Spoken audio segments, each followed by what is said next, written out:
Hey, how was the shoot? So.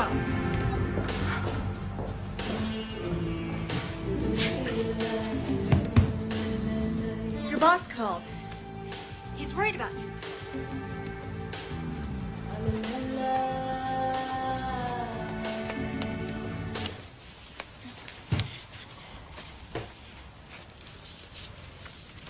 Amanda, I want to thank you for letting me stay here. I know I'm a bit much sometimes and that it's been tough after Bob and all. And you've just been so wonderful. I mean, I make a mess and, well, I clean up afterwards, but it's not really your style. Sometimes I think you make me sane. Me? The day I make someone sane, they're in trouble. Anyway, I made you something as a thank you gift.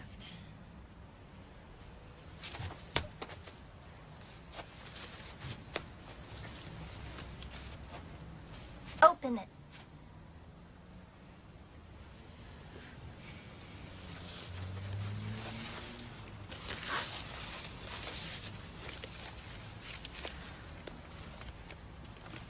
I went through your pictures and picked my favorite ones. And it took me forever because there's so many good ones.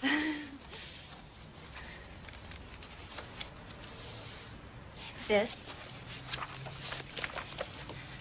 That's for all the wonderful photos you will be taking.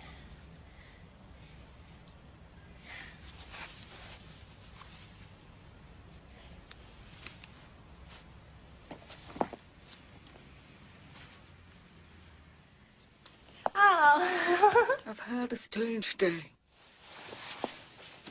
Thank you.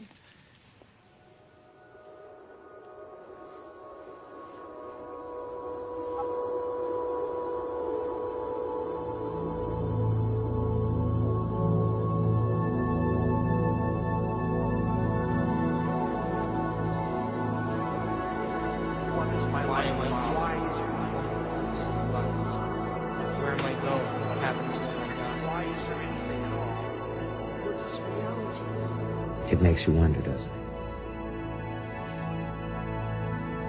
If thoughts can do that to water, imagine what our thoughts can do to us. Reality ultimately comes down to our experience. Have you ever thought about what thoughts are made of? Is there a substance of thought? I guess it just depends on what you think is real. The world being possible timelines of reality. Until we choose. Are all realities in the quantum field existing simultaneously? Identifying an addiction is something real. Something that you can't stop. There literally are different worlds in which we live. There's the macroscopic world that we see. There's the world of our cells. There's the world of our atoms. The world of our nuclei. These are each totally different worlds. They have their own language. They have their own mathematics. They're not just smaller. Each is totally different. But they're complementary. Because I am my atoms. But I am also my cells. I'm also my macroscopic physiology. It's all true. They're just different levels of truth. The deepest level of truth uncovered by science and by philosophy is the fundamental truth of unity. At that deepest subnuclear level of our reality, you and I are literally one. One.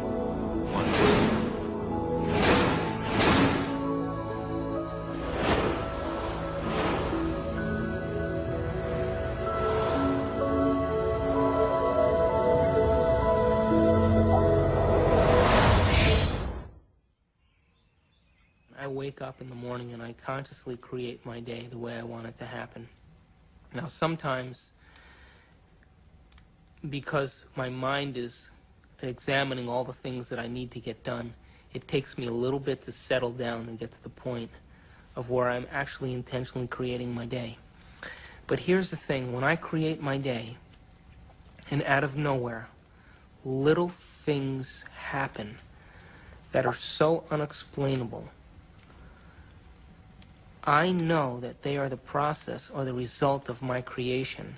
And the more I do that, the more I build a neural net in my brain that I accept that that's possible.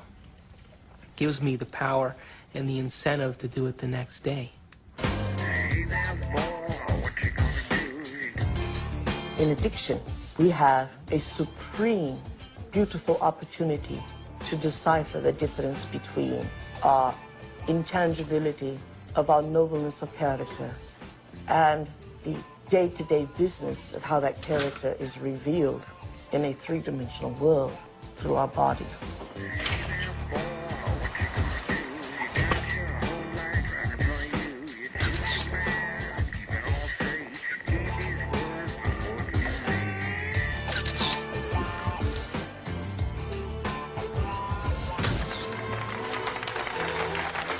Hate weddings. And what we will learn is that addiction is the feeling of a chemical rush that is cascaded through the bodies through a whole assortment of glands and ductless glands and through the spinal fluid, a feeling that some would call a sexual fantasy. It only takes one sexual fantasy for a man to have a hard-on. In other words, it only takes one thought here for a man to have an erection in his member. And yet, there was nothing outside of him that gave him that. It was what was within him that gave him that. Oh, hey, Amanda, I didn't know you were there. Guilty. A wedding. Come on, blink. This is a good assignment, if you'd see it that way. What to see? I do. They did. Oh, God, Amanda. I mean, you live in your past. I mean, everything with you is about what happened. You hate churches. You hate weddings. You hate guys. And I want you to go scope it out. Don't need to. I got mine there. I know. I took the pictures, remember? You got too many memories clouding your vision. Oh, Amanda, you know you're the best technical photographer I have. And I want to have some great pictures. You know what? You need a good Polish wedding. And watch out for those good Catholic boys, huh? You need the priest. Come on, get out of here. Bye. When I was younger, I had lots of ideas about what God was. And now I realize I'm not conscious enough to truly understand what that concept means.